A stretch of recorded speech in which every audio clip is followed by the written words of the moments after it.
Et au nom de la parité, pourquoi ne pas imaginer un jour l'élection de Monsieur France dans le domaine de la beauté et du mannequinat?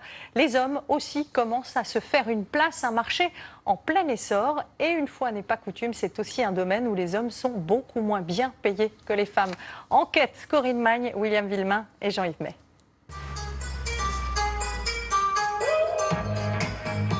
Le vestiaire masculin sort du placard. La mode devient une affaire d'hommes. Et les chiffres sont sans équivoque. En 2014, les ventes de prêt-à-porter de luxe sont totalisées dans le monde 26 milliards de dollars pour les hommes, contre 27 milliards pour les femmes.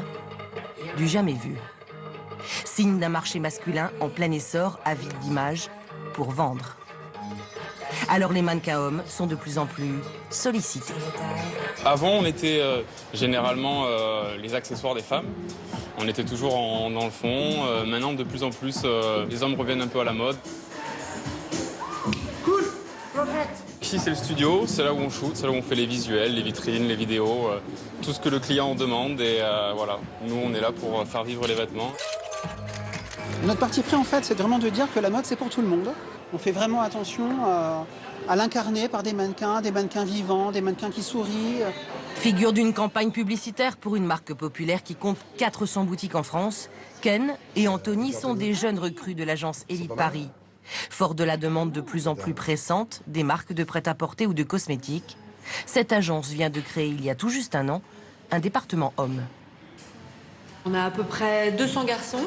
Donc là, vous avez tout le main board, c'est-à-dire les garçons qui commencent déjà à bien travailler. Et là, vous avez tous les new face, c'est-à-dire tous les jeunes garçons qui sont en train de commencer une carrière au sein de l'agence. On signe aussi des garçons plus âgés, comme par exemple Reynald, qui a 42 ans, qui est contrôleur aérien et qui a un fort potentiel pour nous, justement, sur des marques, sur des parfums. Visage fort, beauté évidente, tous jeunes et faibles. Les demandes sont si nombreuses que recruter devient une vraie urgence.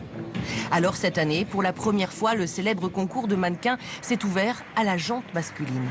Parmi les 8 finalistes, 7 seront signés par l'agence. Une belle promotion à qui l'on n'a peut-être pas tout dit. Ça fait partie des rares métiers, si ce n'est le seul, où les filles gagnent beaucoup mieux leur vie, enfin jusqu'à présent, que les garçons. Payé en moyenne 800 € pour un défilé contre 1500 € pour les filles, Gabrielle, 17 ans, apprenti mannequin, ne voit pour l'instant que le côté positif de la pellicule. 2 agents sont venus me voir pour me dire ouais, demain quand tu viendras à l'agence, on te proposera du travail, t'inquiète pas, on va te faire bosser. En attendant de passer son bac et son nouveau recruteur y veille, Gabrielle pourra travailler et honorer des contrats pendant les vacances scolaires. Cela commence aussi, comme ça, une carrière de mannequin. Les vacances de Noël, on l'a